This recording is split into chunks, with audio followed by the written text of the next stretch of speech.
Okay, good evening. I am Lawrence Weinbaum. It's a great pleasure to see you all here at this late hour. First of all, before we begin, I would like to take a moment to recognize our heartfelt gratitude to the two truly extraordinary gentlemen who have been the spiritus movens of this event, and that is Mr. Tony Tanke and Professor Alexander Groth, without whom this event would never have gotten off the ground.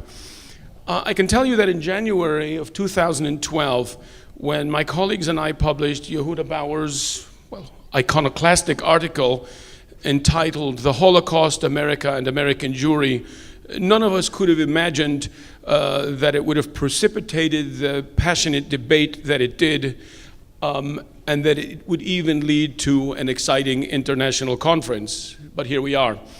I'd like also to mention that the first two scholars to respond to Yehuda's text were Raphael Madoff, who is with here today, and Alexander Groth, each of whom took issue with Professor Bauer and sought to refute his thesis. The debate was continued in subsequent issues of our journal, with Professor Bauer quite forcefully defending his position and expanding upon it, and the views of other scholars such as Wojtek Rapak, who is sitting here to my right, and Michael Cohen of Bar-Ilan University were presented as well. And there were a number of readers also who chimed in with letters to the editor, and I see with great satisfaction some of the authors of those letters here in the audience. The fact that this issue has aroused such deep emotions, such heated debate, and intensive scholarly effort is in itself an important indication of the extent to which the Shoah remained deeply ingrained or engraved in our consciousness. The fact that 50 people would show up in the Begin Center before 8:30 in the morning on election day, I think is testimony to that fact, and certainly deserves recognition as well as our appreciation. In reading, and in some cases editing texts on this subject for the Israel Journal of Foreign Affairs, I am rather reminded of the story of the rabbi who hears a dispute. Each of the claimants presents his case in a compelling manner, and the rabbi says, after hearing each one, "You are right." Exasperated, the rabbi's trusted assistant says, "Surely they both can't be right," to which the rabbi responds, "You are also right." Well, truth be told, I doubt that we will reach a definitive conclusion during these deliberations, but I am very certain that all of us will come away, and this is most important, with a greater appreciation of the nuances to be found in history, and certainly more enlightened for having made the effort. So without further ado, you've come to hear the distinguished members of this panel. Let me have the pleasure of introducing them. To my left is sitting Professor Yehuda Bauer, who I think really needs no introduction to this audience. Some months ago, it was my personal pleasure to introduce Yehuda to the foreign minister of the Czech Republic, who was visiting Israel. And on that occasion, speaking from the podium, I said that we're very glad to have Yehuda here today and that I regard him as a national treasure. And that phrase was picked up by one of the journalists, but more than Yehuda being a national treasure, I am very proud to say that certainly in the last years I've come to regard him really as a mentor and more importantly as a friend. So Yehuda, I'm giving you the microphone. You have 10 minutes. Well, after that introduction, I'd better be good. No doubt.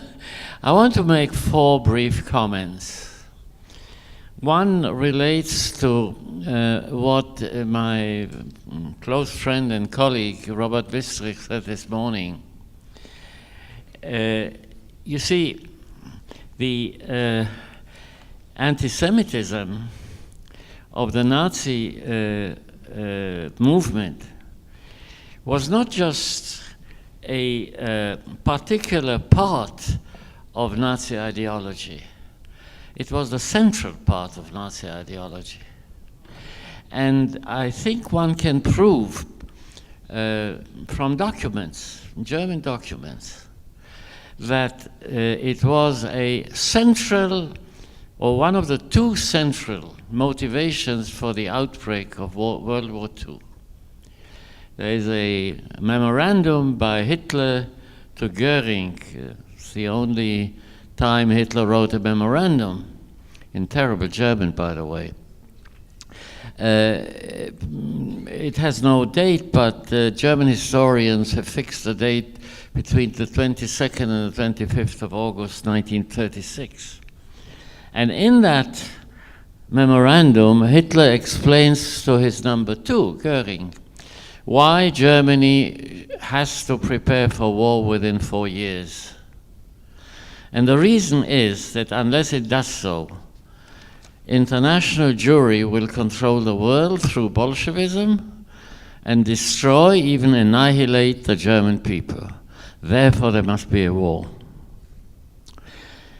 This is complemented by what Robert this morning mentioned, which everybody knows, of course, the speech of Hitler on the 30th of January 1939, where he threatened the Jewish race with annihilation if there was another world war, caused by the Jewish capitalists in the West who were part of the Bolshevik conspiracy. So I would argue that there you have the origins of World War II, because the Lebensraum idea is part of this. In order to control Europe and the world, you need the Ukraine with its agricultural and so on, coal and the oil of the Northern Caucasus and so on. But that is controlled by the Jewish Bolsheviks in Moscow. And so you need to defeat the World Jewish Conspiracy. In other words, what I'm arguing is that World War II was caused in no small degree by anti-Semitism. And if that is so, we say approximately 35 million people died in World War II, out of whom 5.6 to 5.7 million were Jews, but all the rest were non-Jews. So the 29 million non-Jews died in large part because of anti-Semitism. My second point relates to what Dr. Meadows said last night. Now, he believes, and he's not the only one, that Roosevelt had anti-Semitic tendencies, let's say. Well, what's the anti-Semitism there? The idea that too many Jews concentrated in one place caused anti-Semitism, and therefore you have to avoid it by spreading them thin all over the place. Now, if that is anti-Semitism, then I know lots of good Jews who are anti-Semites, including a very large number of the uptown American Jews of German origin who said exactly that. But they are not the only ones. It's also people from Eastern Europe who said similar things. Was Roosevelt a friend of Jews? No. There is that famous apocryphal story, which everyone knows, of the British official in the British Foreign Office who was asked to define what anti-Semitism was sometime in the 1930s. Now, there are various versions of this. The one I like best is that he answered, anti-Semitism is to dislike Jews more than is normal. And Roosevelt was a normal person. So he neither hated nor loved Jews. My reading, and maybe I'm wrong, my reading of the Hyde Park Papers, where I think you mentioned, Monty, that we met there, or maybe not. In any case, I was sitting there for a very long time, and I was tremendously impressed by Roosevelt's anti-Catholic inclinations. Now, if you look at the close collaborators with Roosevelt, you find, of course, Protestant WASPs, I mean, white Anglo-Saxon Protestants, like Roosevelt, and you find Jews. You find very few Italian or Irish Catholics, very, very few, if at all. And certainly no Afro-Americans. Come on. After all, Roosevelt was part of the racist America of those days. So he was no paragon of virtue.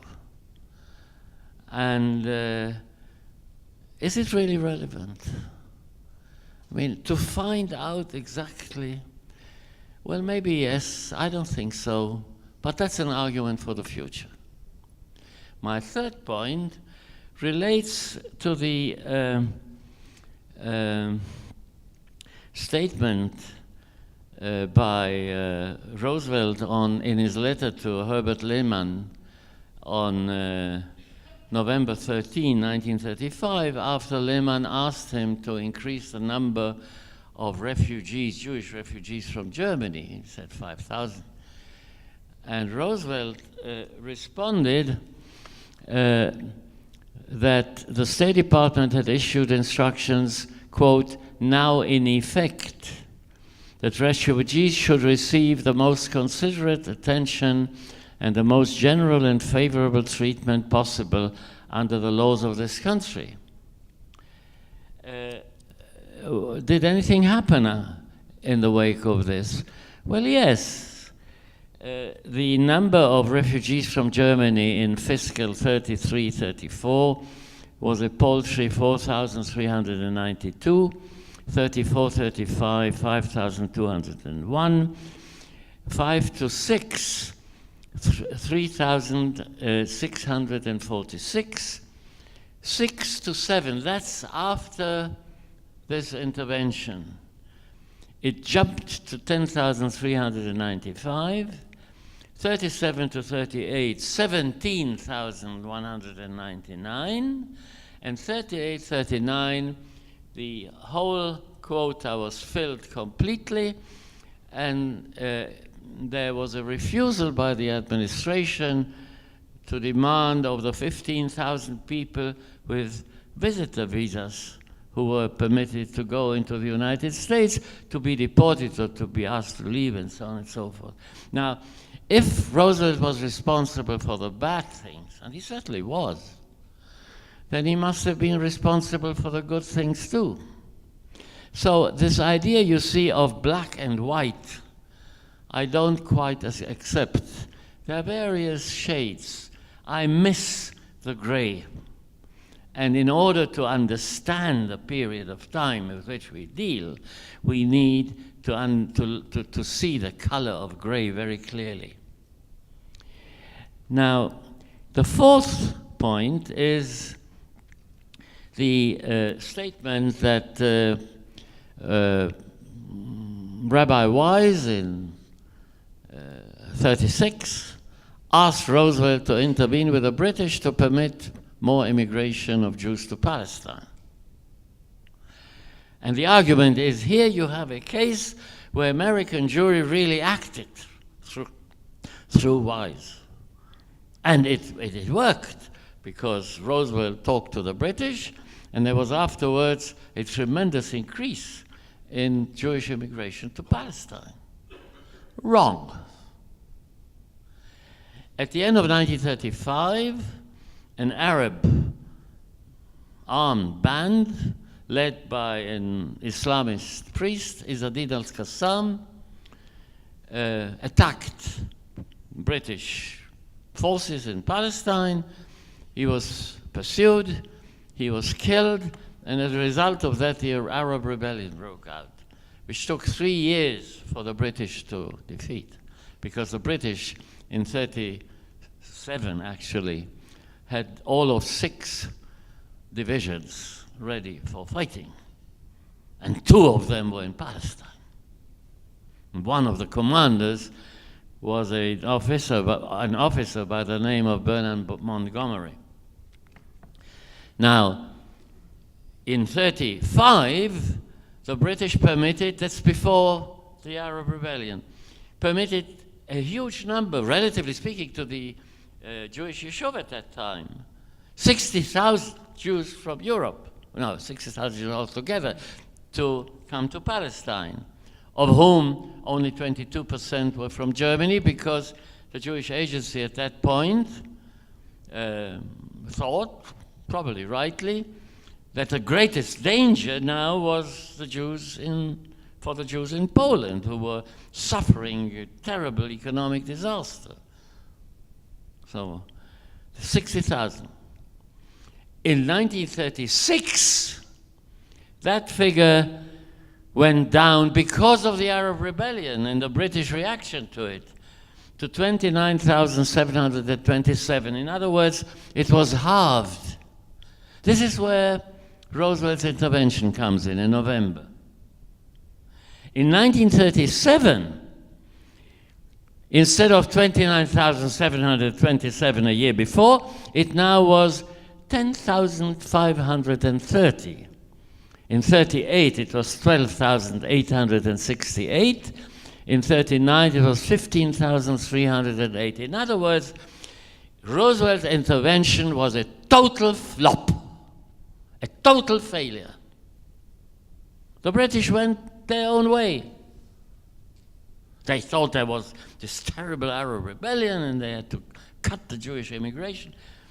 Did anyone really check the material in the British Foreign Office to find out their reaction to the Roosevelt intervention? I can tell you what it was. Very polite, very considerate, and really the bottom line was, okay, we heard you. That's it. So you see, to derive from that the power of American Jewry to change situations, I would look for perhaps other cases that might prove it, but this one certainly doesn't. And leads me to my last point. You see, it is extremely difficult, certainly for me personally, having grown up in this country and fought in a number of wars and all the rest of it. I mean, I'm no different from any other ancient dinosaur my age in Israel. To accept the idea that the Jews in World War II were totally powerless, not relatively speaking, absolutely speaking, totally powerless. If you look carefully at the documents of the British and American Foreign Office, you see that. Who saved Jews, actually? Unintentionally. The Soviets, as Robert said this morning, rightly. Because they, well, accepted is too much to say, they did not reject the vast number of Jews who fled into the interior of the Soviet Union, and those people who were arrested and put into gulags were liberated in the summer of 1941 within the Soviet Union. So they were, if they didn't die there out of the terrible conditions, they survived due to the Soviet Union.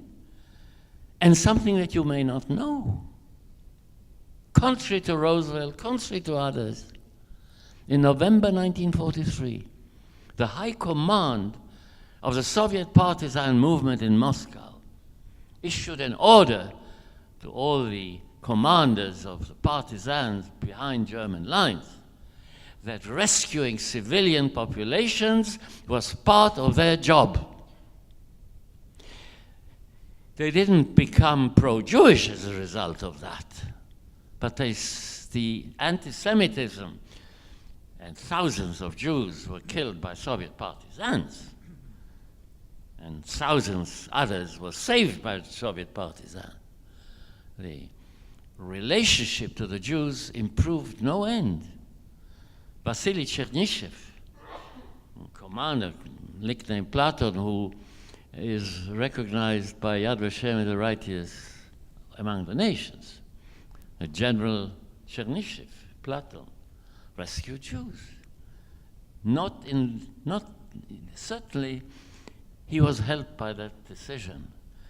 Kovpak, Fyodorov, these are, by the way, Ukrainians, rescued Jews. There was a Soviet policy not to rescue Jews, to help civilian populations. Whoever was left at that point, and there were remnants of the Jewish population that were left at that point. So, again, I'm no supporter of the Soviet regime. It's something totally out of my area, yeah? But one has to recognize facts.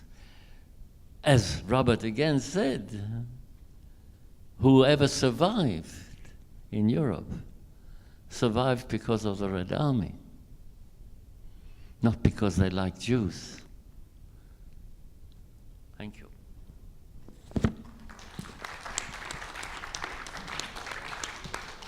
Thank you. I'm going to turn the microphone over to my colleague, Dr. Wojtek Rapak. You'll forgive me if I don't introduce all our speakers at length because they're going to make presentations tomorrow and the next day, so you'll hear their full CV, but I'll just confine my description of Wojtek to say that he's an historian, a philosopher, and also a software consultant. That doesn't mean that any of you can take your computer problems to him during the intermission, but Wojtek, the microphone is yours. I would like just to add one other thing. Tribute to Wojtek's scholarship, which is known to me personally. He is today, at least in my mind, certainly the best authority on the activities of Jan Karski, and you're going to hear his presentation about that tomorrow. Thank you. Thank you very much.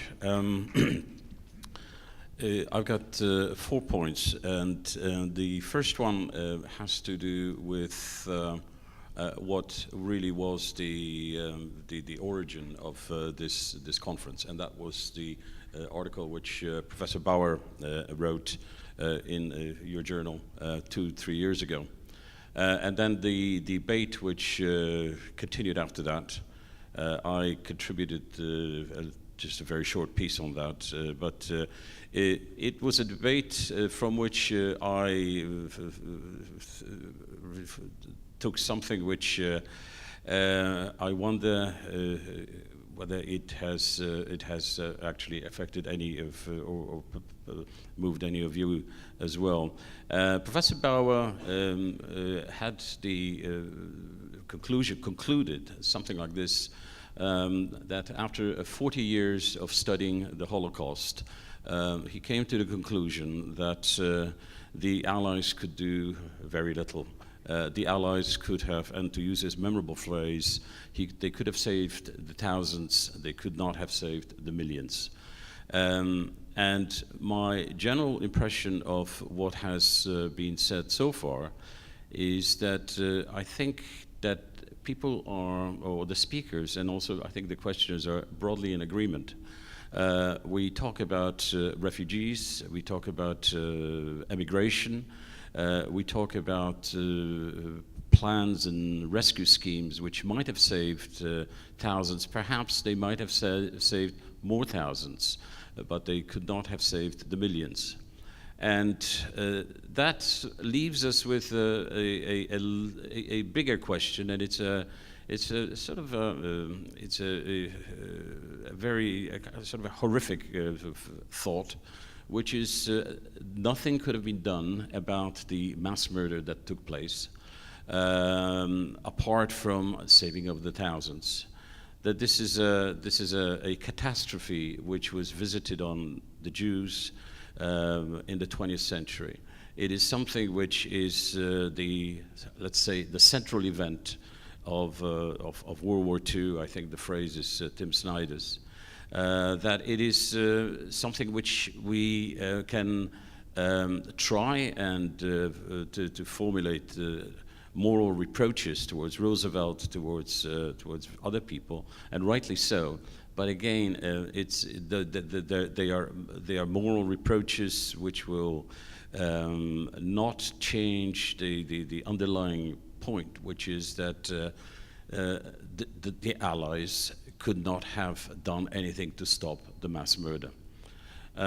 So that's one point I wanted to make, and it takes me to my second point, which I think links up with Professor Wistrich's brilliant talk this morning, and that's the idea that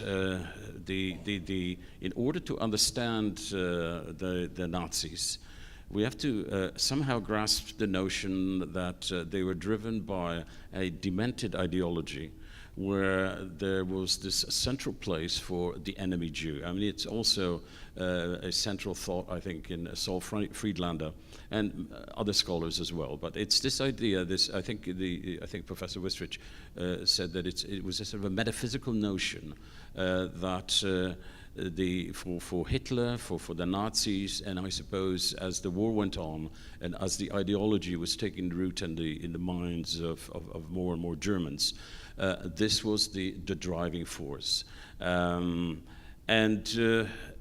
I agree with that, but I think that there is a sort of a logical problem with that. And it has to do with the fact that it seems to me it's a thought or it's an idea that has been grasped by historians relatively late. If I can just add something which is important also, what Professor Wistrich said, and it also explains a lot of things, is that the Allies did not share this demented ideology. For them, this notion was completely alien. It was unintelligible. The three main powers pursued a war along the standard traditional great powers being at war type of logic, whereas the logic of the Nazis was precisely this something demented. And the problem that I think is a sort of a logical problem, or at least a sort of a question that arises, is that we ourselves have come to understand this relatively late. We as historians, I mean, Friedlander has probably been developing this notion over the last 30 years. I mean, Professor Bauer, I would imagine you have also been it's taken a long time to move from this idea that the Holocaust is something unintelligible to grasping the fact that there is this demented ideology of the enemy Jew, which for the Nazis explained, as Friedlander, for instance, points out, explains things like the alliance between the Soviets and the capitalist West. If the Allies, so the problem is the fact that understanding came late for us. I guess the problem is that if it came late for us, then it was never there for the Allies.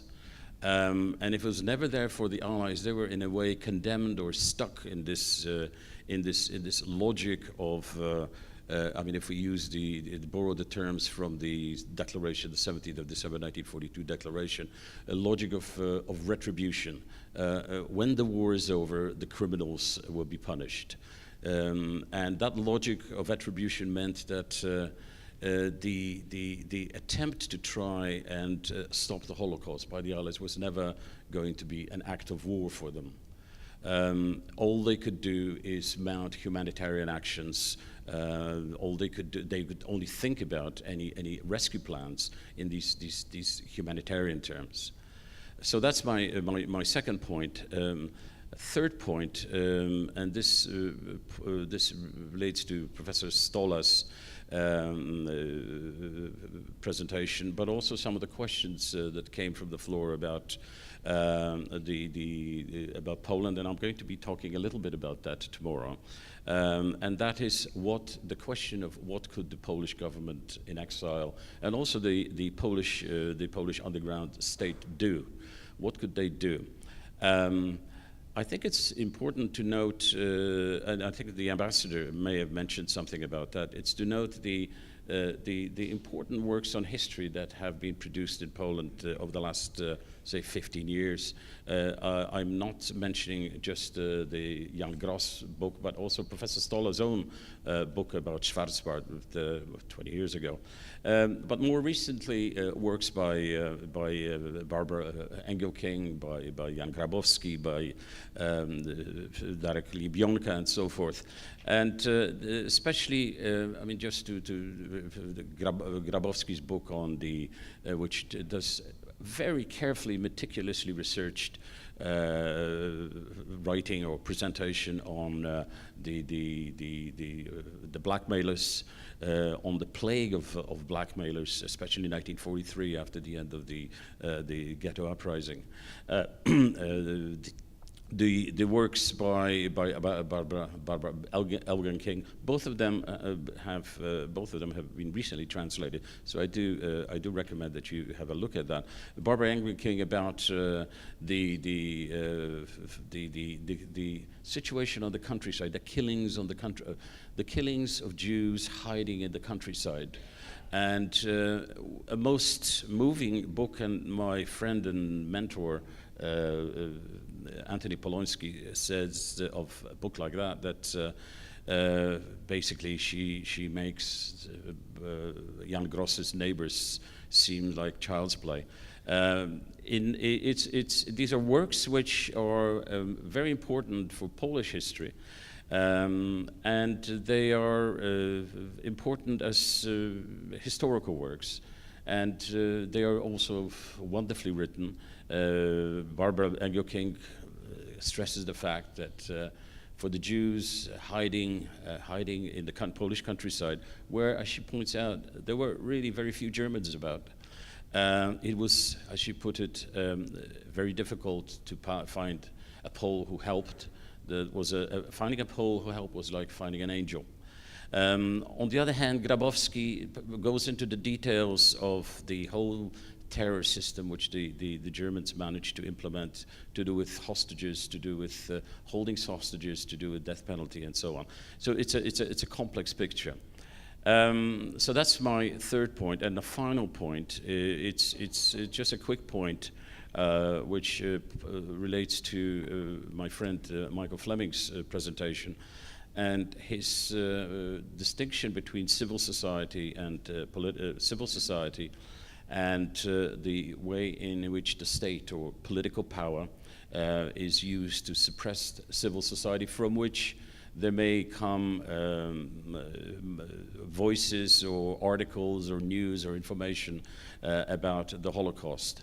I guess the questions that I would have to ask about that is that we are talking about the Second World War, that we are talking about a period where the war is total.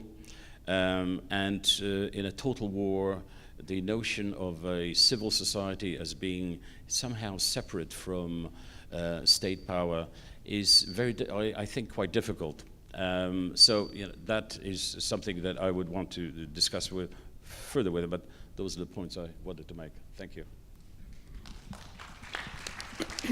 Wojtek, thank you very much.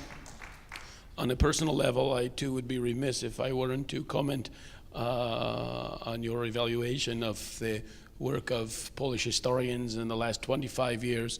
And I think anybody who is on any level involved in history and studies the Holocaust cannot do but pay tribute to the courage as well as the scholarship of this group of historians who really have not recoiled from presenting some quite horrifying aspects of contemporary Polish history. And I think it's a great tribute to their patriotism that they have not flinched from doing that. So I certainly share your evaluation. I don't think that the wider public outside of Poland is fully aware of their attempts to deconstruct the kind of canonical version of history, but I would certainly hope over time their works will be recognized by a larger number of people in the non-Polish speaking world, and the fact that their books have been translated is a very significant step in that direction. I'm turning the microphone over to Dr. Penkauer. I will not introduce him because you have all been present for his presentation, in which we heard at great length about his own scholarship and also the evolution of his own ideas on this topic. So, Professor Benkauer. I agree fully with Yehuda Bauer that historical context is absolutely essential in studying this and every other topic. That said, what propelled me to begin with my own research was not the Nazi philosophy, which a number of scholars, including Yehuda, have contributed so much to, as seeing this apocalyptic view, to use Friedlander's phrase, and Wistrich and so on, that we already knew of. What moved me was, why the bystanders? Why did people stand by, in other words, stand aside? And here the historical context really must begin with the 1930s. I expanded upon it in The Jews Were Expendable, but my later work on the 1930s convinced me that just as the Germans had the Nazis' ideology and then on, this central attitude of a war against the Jews, to use the Woodwitz's phrase, the Allies had their own central philosophy. It was a combination of things. Number one, heirs of the Enlightenment, we want to make this a better world where reason will prevail, and we can sit down, as Chamberlain said, as Daladier said, as Churchill and Roosevelt did not say. We can sit down with Hitler and somehow we'll appease him and somehow we'll arrive at a reasonable conclusion. There's also the fear of another world war. We must do everything to prevent such a war. And in this connection, any pressure or appeals from Jews that, God forbid, this would be considered a Jewish war, particularly in a growing anti-Semitic United States, was something to be shunned. So number one, heirs of the Enlightenment to arrive at a reasonable solution with Hitler, appeasement to avoid a war, growing xenophobia, and not only in Germany, but all across Central Europe. Poland, Romania were far worse in their treatment of Jews, I think, until Kristallnacht, than Germany. And this continues in the 1940s. Britain and Palestine have already written about that, the separate issue, although it connects obviously to the 30s and on. In the 1940s, precisely because one did not want this to be seen as a Jewish war, one wanted to mask the identity of a specific people targeted for death in the war. That was made pretty clear. The word refugees is used throughout. From Evian, 1938, before the war, Intergovernmental Committee on Refugees, right? The Evian Conference on Refugees, the Bermuda Conference on Refugees, the War Refugee Board. And after the war, this continues, particularly in British circles. So therefore, they're displaced persons or they're refugees. And the British, after the war, unlike Eisenhower and Schaeff, that changed their tone, when they're faced with the survivors, very few of the Holocaust, the British attitude is, they're refugees, they're Poles, they're Czechs, they should go home. It's not just because it's a problem of Palestine. It is the idea we want to make this a better world where everyone is equal, so Jews also should be equal. That is a central philosophy of people of the West. And it certainly is diametrically opposed, of course, to Hitler's position. That's the general historical context. Beyond this, before we get to specific leaders, Churchill, Roosevelt, and so on, I agree with the statement that appeared earlier, but it's part of the thesis of The Jews Were Expendable, the first half of Yehuda's statement. They weren't abandoned, forget that for a moment, because they had no political clout. I agreed with that from the very beginning. The Jews were powerless. appeals to moral values, humanitarianism, counts for very little in the 30s and 40s, and alas, in the decades to follow, in a world governed by power politics, realpolitik. And I believe that for that very reason, as I quoted that thing, the Jews are not on the map. Where are they? So therefore they don't count on the international chessboard. They're not even a pawn. Not even a pawn. It changes, obviously, and that's why not only Jews, who were far removed from Zionism until the Holocaust, and non-Jews increasingly embraced the idea of a Jewish state precisely because of what happened during the Holocaust. And that is why so many survivors braved everything in these rickety boats to come after the war to Palestine. Doors were closed, and those from Poland and the Baltic areas wanted to go back. The first congresses of the survivors make this very clear. It's Palestine and only Palestine. Another point. There were options to rescue. At no point, at least I didn't, say that the Allies could have stopped the Holocaust. That was totally impossible. What I did say was that there were options for relief and rescue that could have saved. I didn't put in numbers, because that's really, I think, a foolhardy effort.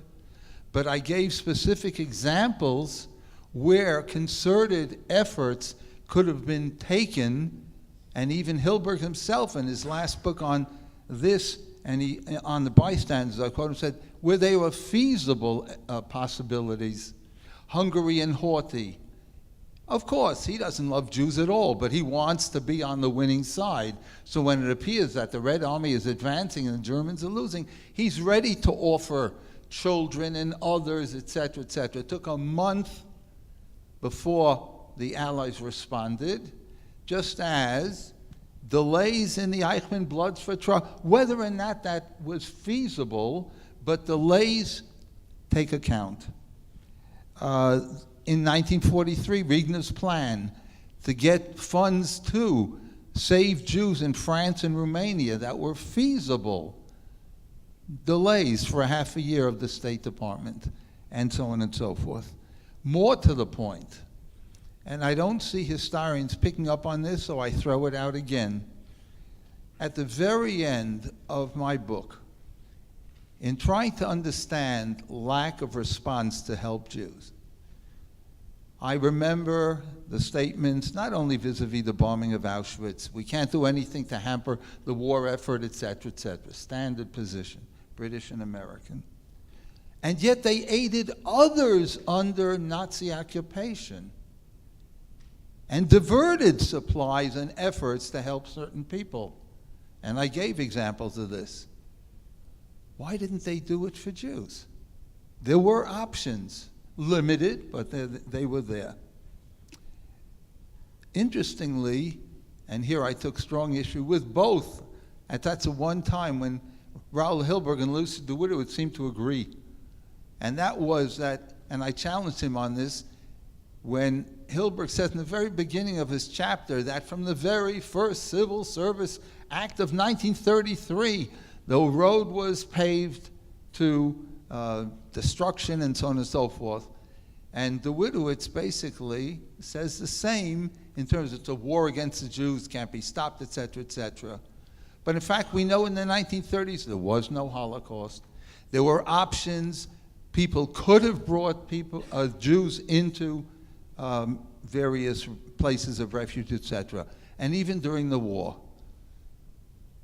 discrimination that boats can come back, over 400,000 prisoners of war, but not Jews who already have arrived at some neutral place of safety, and at most bring in 1,000. This is what I'm suggesting. We want to understand more, and we need more study of these efforts where people were aided. The War Refugee Board came too late, did too little, but at least it came. But I'm then reminded of Ringelblum, great Emanuel Ringelblum of the Warsaw Ghetto, who also perished, writing this diary, the minute that the British say, we will come to help you, And this is the end of 41, early 42. And Ringelblum writes, they will come to our graves. It's too late. So to summarize historical context yes, but at the same time, I'd want to understand more and more why some were aided and some were not, and that's the story of the bystanders. Not to stop the Holocaust, impossible, but certainly to help as much as one could. Thank you. Thank you, Professor Penkower. My pleasure now to turn the microphone over to Mr. Peter Hansen. Peter Hansen is an attorney in Washington, D.C., who specializes in international law. Thank you. I also specialize in litigation where time is of the essence, so I will do this in 10 minutes as quickly as possible. So, just to recap today, I think since the conference is basically about individual instruction, what do we each take away from this in terms of wisdom and greater understanding?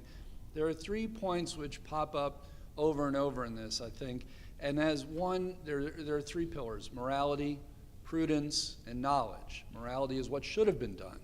Moral absolutes, we needed to save people. Prudence is what can be done. Could we bomb, could we not bomb, etc. And knowledge is what is going on exactly. And you'll see that all of these talks essentially are about these topics, these pillars, and the answer lies somewhere within them. And my talk, incidentally, on Thursday, going back to what has been said, is, oh, don't worry, most people find that a positive. Let's see. Can you hear me now? Okay, well, to recap, 3 pillars. Morality, prudence, and knowledge. What should be done, what can be done, what do we know? So, and everything falls between these. If you can't hear me, shout out. I'll be happy to yell at the top of my lungs if necessary. One of the issues on morality and what should be done is the question of anti-Semitism and Roosevelt and such. I think one of the aspects that's much overlooked here is the difference between Roosevelt and Churchillian anti-Semitism, which is of an Anglo-Saxon model, and then the National Socialist anti-Semitism, which is of a more leftist Marxist model. I'll just explain, you can feel free to disagree. But for Roosevelt, very comfortable Protestant WASP. For him, if he lived basically a very comfortable life, Jews were this, Yiddish-speaking group down the Lower East Side. They'd vote, they'd support the Irish Tammany Hall guys, and it just caused a lot of problems in New York politics and the corruption, etc. A lot of them are also from the East and had strange ideas about anarchism or Bolshevism.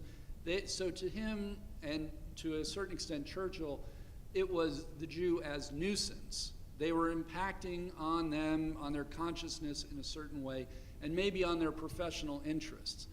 At least from the American perspective, there is a traditional fear of factions. And for a lot of the Anglo-Saxons of the comfortable classes, the Jews were a very united, very distinct faction. They're loyal to each other. To this day, I hear people say this. As a Gentile will occasionally hear this, well, Jews look out for each other. Okay, that is the echo of this. And so to him, the idea is and this will go to prudence, as you hear this and you think this, okay, the Jew is a nuisance and a faction. This explains a lot about Palestine, because the idea is if you're shipping Jews or allowing Jews to go to Palestine, you're creating an armed faction that's just going to cause more problems. So it's, I don't want to have to deal with these people. It's not necessarily hate. There is that, but that's a lot of the origin. Whereas for the Nazis, they actually, in my view, adopted more of a Marxist understanding. I mean, let's face it, National Socialism is a leftist philosophy. It's socialism. Not the same as Bolshevism, but the idea is the Jew is the symbol of modernity. And what you see in Mein Kampf, for example, is, first of all, the main thing is Hitler identifies the Jew with capitalism. They are the bourgeois, etc. And this is a reaction to the notion of the Enlightenment and the emancipation of Jewry in Germany. The idea is that, okay, we let them out, we let them do their thing, and look what happened. They start flowering, they start taking businesses, they start showing up in the professions and the arts, et cetera. Oh my gosh, they're coming deep into our space, our, et cetera. Now, how could that be reconciled with the Jew as the Bolshevik, the Jew as the communist, the Jew as the fifth column of the Soviets? And that's because in Hitler's mind, the Jew was getting ahead of the curve, ever the clever Jew, always ahead of the curve. They conquered capitalism, so now they're getting ahead, and they're going to take over Bolshevism, and they're going ahead. And that's why war would be needed, because if there's going to be a world revolution, the Jew would be leading it, because ever more clever than these Russian Slavs. That's a lot of the thinking that goes behind it. So a lot of the existential angst of the German turmoil of a rapidly industrializing and militaristic Germany was tied to Jewishness as all of that tension. So I just wanted to explain one view of that explanation there. So the Jew is the other. So when you see the morality of what should be done, that morality is very much clouded by, you know, who are these people and how do they impact on my consciousness? We know that absolutely you need to save, but that we're coming from a very different perspective. In many ways, if you look at the Yazidi today, what do? Do we send, for example, U.S. armed ground troops in to shoot up ISIS to save Mount Sinjar and the Yazidis? Maybe. It's, you know, again, they're the other, and that's an issue. Now, as for prudence, I think one thing that needs to be very closely looked at or considered is, yes, whether we could bomb train lines, absolutely. I mean, I think that's becoming absolutely clear that that could have been done. But I think what has not been considered is the fragility of the British Empire. And it was a fear not just of Palestine and the Arab revolt, et cetera, but also with India. Because as you'll see in a couple of years, as we all know, after World War II, India splits into Pakistan and India. And the notion of civil war in India between the Muslims and the Hindus was a big issue. So to them, the prudence of sending an armed faction to Palestine, which with the intent to create eventually some kind of state, which ultimately did happen, could have reverberations all the way to the jewel in the crown. So again, it's interest balancing. I'm not excusing it, I'm just saying it should be considered.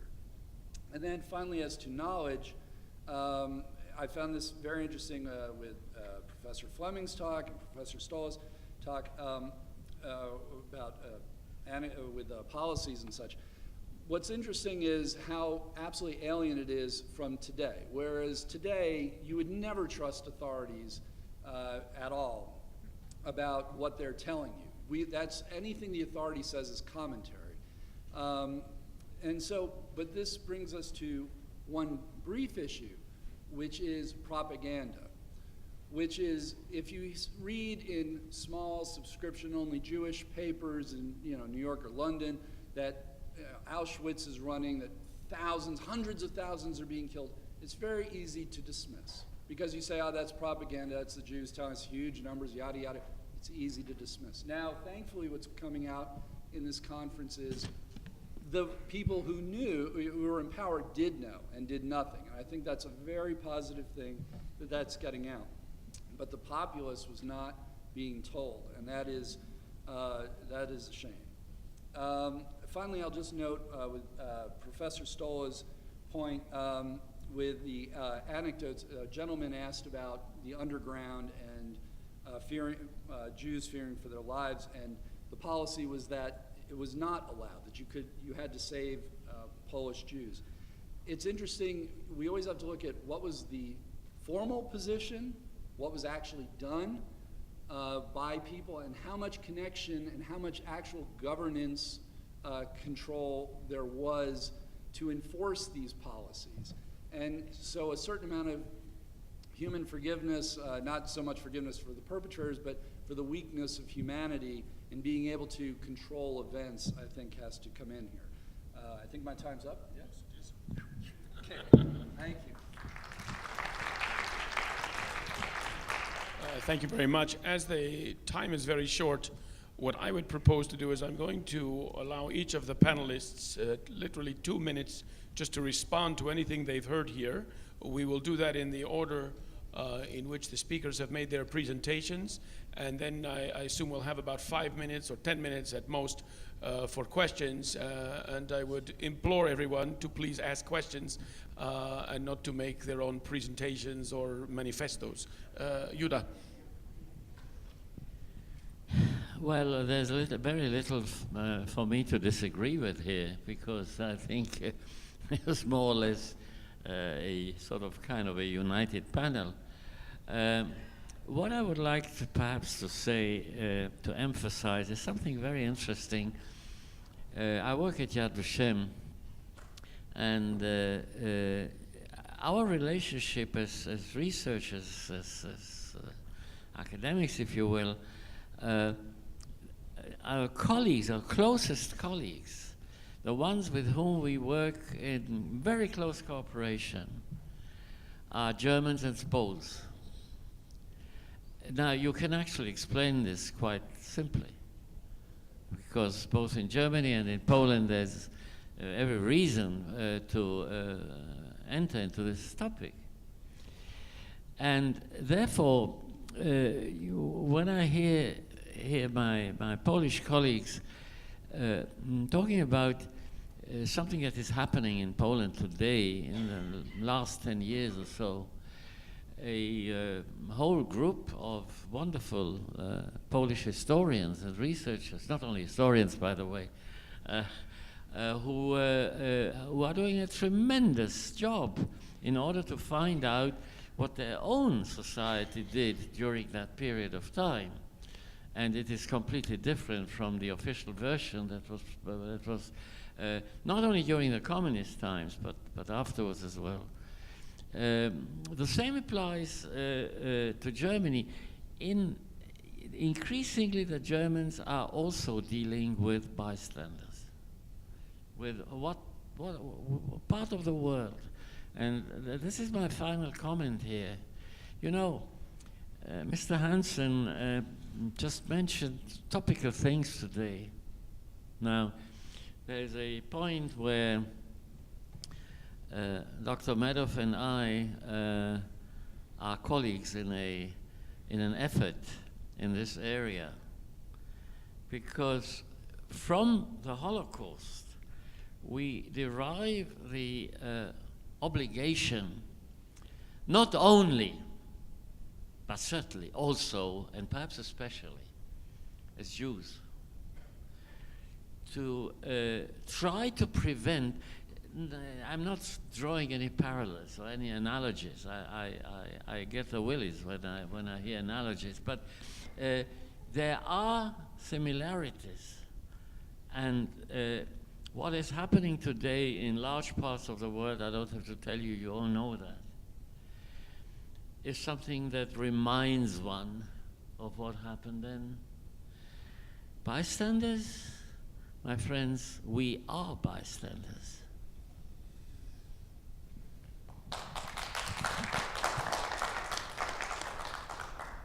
Professor Penka, or would you like to add something? Just two things. Historical context again. The situation changes after World War II in terms of Truman not being Roosevelt, but that's too simple. The other point has to be made is the situation is different. The reference to the slow collapse of the British Empire, not so slow. Their very dependence on the United States. The fact that there are a few survivors, what do we do with them now? Not only a guilty conscience, what do we do with them? The Americans didn't want them, you know, always in their zone. The British certainly didn't want them in, thinking they go to Palestine. But Truman initially, through humanitarian response, let's help some people here. He certainly was no Zionist at that time. And the situation is very different after the Holocaust. Some lessons had been learned, number one. Number two, I still have to come back to the fact that although one at no point can really say they could have stopped the Holocaust, and as I said, but there is a condemnation, I think, to be said or made if certain leaders who have reputations for humanitarianism, et cetera, Roosevelt, Churchill, the Vatican, International Red Cross, if at least clear statements are not made during the war, then we have to ask ourselves why and try and make sure that this does not happen again. Because, to quote Yehuda Bauer from an article written years ago, who will be the Jews next time? Wojtek. I've just got a very brief point which follows on from Professor Penkower and Professor Bauer's point about the powerlessness of the Jews as being the conclusion or the explanation which somehow gives us some intelligibility of how it is that there was this mass murder which took place, and there was nobody, that the Jews, as Karski would say, were left alone to perish. And the reflection that I have is obviously the link between that powerlessness and the creation of the State of Israel. Karski, by subject, has always been a great supporter of the State of Israel. He was actually made an honorary citizen in 1994. He made the statement that to try and explain this mysterious phenomenon, this phenomenon of this mass murder of the Jews, is that it is because they did not have a state of their own.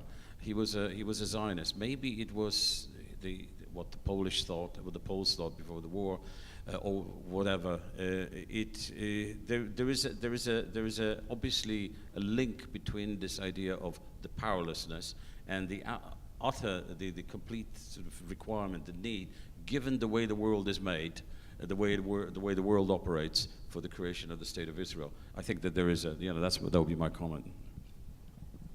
Thank you. Mr. Hansen. I'll just say, going back to Professor Penkower's point, it's one thing we're doing a diagnostic here. We're trying to figure out why people did what they did. But in terms of prescription, what should they have done? I think it is important to point out, as Dr. Penkower does, leaders could have done something. And I mean, I think it's our intellectual responsibility to know what realistically could have been done in terms of physical capacities, political capacities, but it's also important to remember that leaders make their times. It's the Roosevelt era for a reason. It's the Truman era for a reason. And that even on the margins, you can take steps to do stuff. And if they failed, even on the margins, when they had discretion to do something, that's when condemnation really does apply. Thank you. Okay, I'm going to take two questions. I'd like the two questions to come successively. I would ask that whoever is participating now in the discussion clearly identify themselves and confine their question to something very concise. Sir, you are in the front. And please speak loudly, because I'm afraid without a microphone, I don't know if everyone can hear you. Professor Bauer, Okay, can you just first identify yourself? Professor Bauer, I'm really sorry that you get the willy, because we have a lot to learn from you. The question is, could this all have been prevented? What did the West get wrong before the war? Did we not understand the seriousness? Was there some kind of a change that we missed when we were making that calculation to try to prevent this from even happening? Okay, sir, I see another person in the back. Am I mistaken? Okay, Dr. Madoff. Maybe you should answer that question first. Well, let's take the two questions one after the other, because otherwise my friend Moshe. My intention is to very briefly respond to the specific criticisms that were made of me by Dan earlier and Professor. Might I make a suggestion? And this is just in the interests of preserving my very good relationship with our hosts at the Menachem Begin Heritage Center, particularly Moshe Fuchsman, to whom I have given my solemn promise that we will vacate this auditorium very shortly. I think that intervention would probably be best discussed tomorrow. We will make the time in which to do so. That's certainly your right and your prerogative. So if you don't mind. You don't think they would give us a few more minutes? No, because we've already exceeded the time that's allotted to us, and as I said, Someone has criticized I've made the promise, and I promise you that by all that is holy, bli neder, of course, that tomorrow we will find the time for you to present your objections, and I trust that most of the people here will come tomorrow and will be present with us. And unless you can, first let me just take this question. If you can address your comments in 1 or 2 minutes, by all means, let's hear them out. Sir, what was your question? Yeah, please, your name and your question.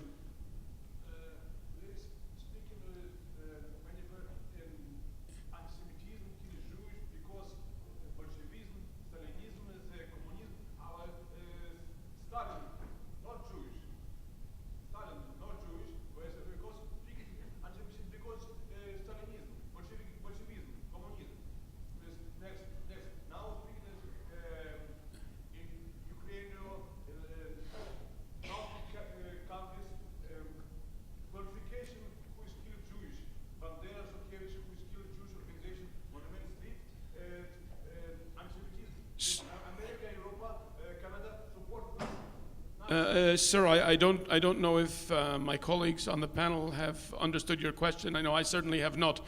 Okay, Mr. Hansen believes that he understands what your question is. Rafi, I'm going to give you, because we are colleagues, 2 minutes to make your rebuttal, but I promise you that if the 2 minutes are insufficient, and I rather suppose that will not be sufficient, we can certainly carry this on tomorrow. Well, I appreciate the gesture, and let's see if I can do it in 2 minutes. No, please, we can hear perfectly. Rafi, just please speak as they say in Hebrew, b'kol ram. I'll do my best. One of the most valuable things of a conference like this is exactly the opportunity to have give and take and just disagree on various issues. So I appreciate that. But there has to be a ground rule that if you're going to criticize someone else's position, you quote them accurately and then disagree with what they actually said, as opposed to what happened here. With all due respect, Professor Bauer, 2 of your 3 criticisms of me, you misquoted me very severely, and then you proceeded to try to refute what you had misquoted. So I prefer to be attacked for my own words and not to be attacked for words I didn't say. So, for example, with regard to Stephen Wise asking President Roosevelt successfully in 1936 to intervene against the British regarding Palestine, I did not say that the result of that intervention was, as you claimed, a tremendous increase in Jewish immigration to Palestine. I did not say that.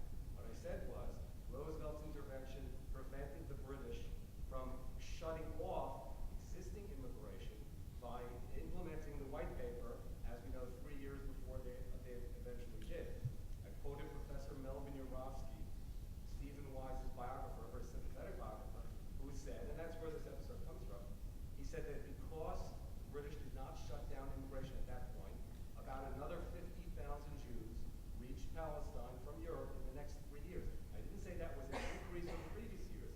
I simply said that because of that intervention, Professor Urofsky points out 50,000 more Jews did get to Palestine.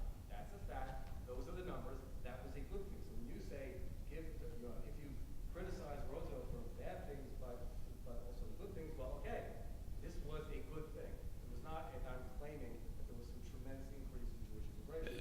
Rafi, if I may. No, I have it on mine as a minute and 45 seconds. But if you don't mind, because I don't see how we can successfully enable you to present your rebuttal in the time that we have allotted. But I think it's clear the point that you wanted to present, that you feel you're not being quoted correctly, and that the Quotation is much more serious. can we do this in 60 seconds or less? Well, it has to be, yes, I think I can. The time is going, sir. Okay.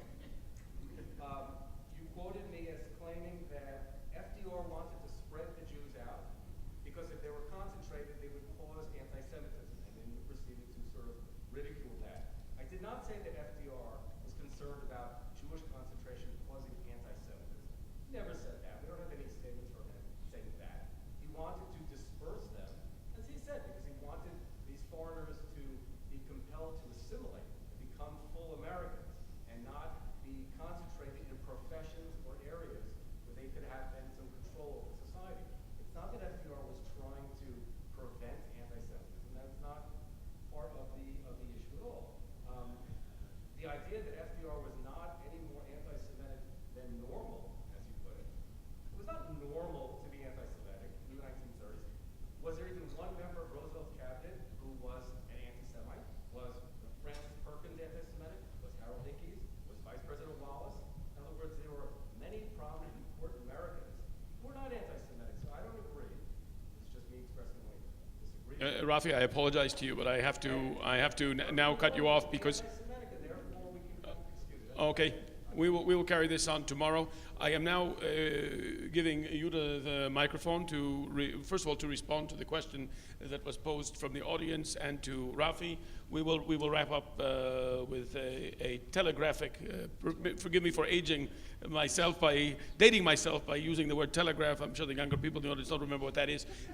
With Mr. Hansen.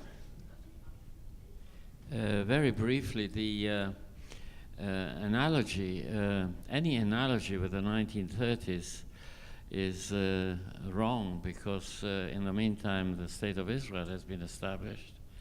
Secondly, the West and the Soviet Union in the 1930s could easily have stopped Hitler, and in fact there were several joint, points in that development where this could have been easily done, not because of the wonderful eyes of the Jews, but because of their own interest. They paid for it extremely heavily. So any kind of analogy that between, yeah, just one. So any kind of analogy between that and what is happening today, I think, is vastly mistaken. I'm not going to answer Dr. Meadow.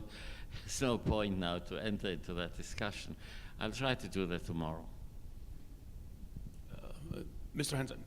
Yes, hi.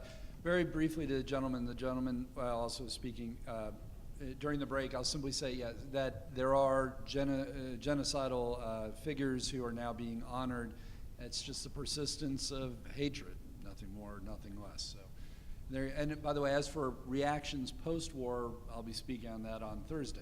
Says the American, giving a plug. Okay. Ladies and gentlemen, thank you very much for your patience and for your attention. A parting word of thanks to Moshe Fuchsman up in the box there. Wish you all a good evening.